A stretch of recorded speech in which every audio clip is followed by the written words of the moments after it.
Salam, hörmətli tələbələr və rəyli təvəssükarlar, mən Əlfəd müəllim Çıxaliyev.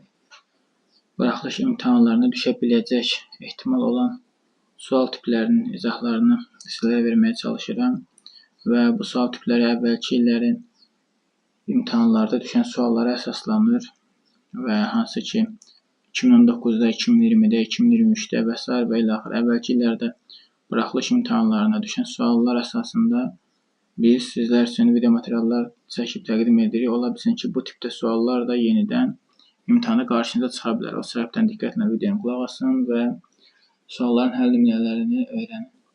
Başlayaq birinci sualdan. Uşaqlar, belə bir sual tipi ola bilər. Deyər ki, A nöqtəsinin koordinatı 8, 2-dir. B nöqtəsinin koordinatı isə 5, 6-dır.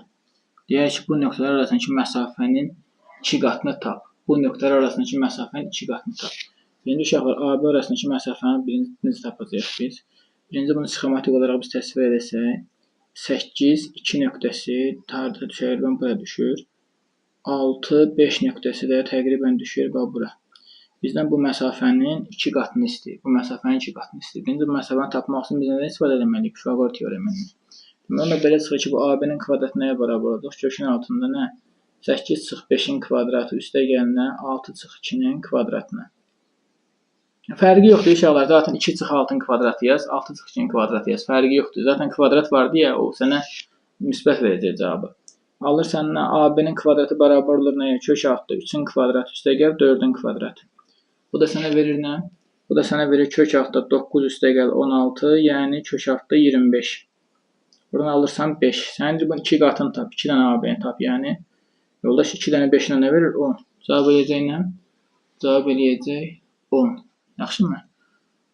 Məncə aydın oldu sizə bu sual. Sonra belə bir sual verib. Deyir ki, 17-də x kəsiri düzgün kəsir olarsa, x-in ala biləcəyi ən böyük qiyməti tap. Deyir, bu kəsir düzgün kəsirdir. X-in ala biləcəyi ən böyük qiyməti tap. Gəlin mən sizə belə sual verim. Bu kəsir düzgün kəsirdir. Düzgün kəsirdir. Bu kəsirin alacağı ən böyük qiymətlə, deməli, ən böyük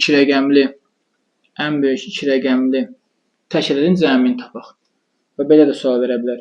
17x kəsirində düzgün kəsirdir və burada x-in ala biləcəyi qiymətlə ən böyük iki rəqəmli tək ədədin cəmini tapın. Ən böyük iki rəqəmli tək ədəd nədir?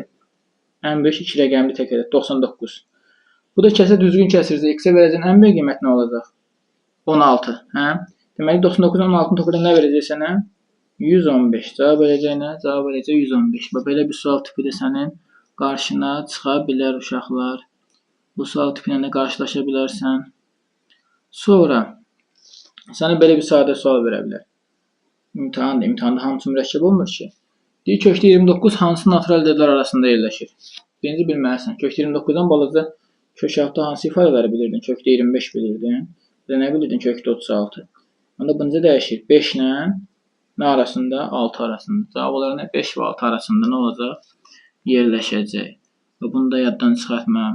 Sonra sənə nə sual verə bilər? Sənə belə bir dənə bu tipdə sual verə bilər. Açıq bucaq verər sənə. Bir dənə şüa keçirdər.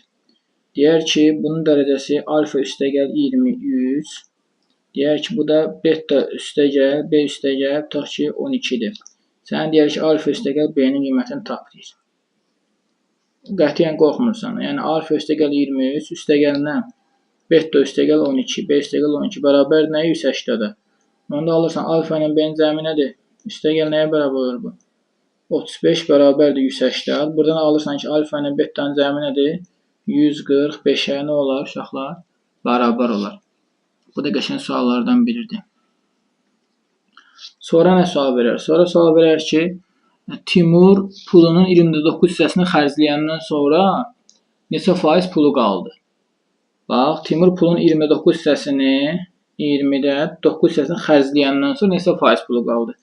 29-un xərcləyibsə, bu nə qədər pulu qalıb? 20-də 11-i qalıb, bəli. Onda deməli 20-də 11-i nə etməlisən? Faizlə ifadə eləməlisən, yəni 100%-ə vurmalısan. Buradan nə alırıq? Buradan alırıq ki, 11 vurulsun 100, bizim 4 ya 5-də bu tipdə sual olmalıydı.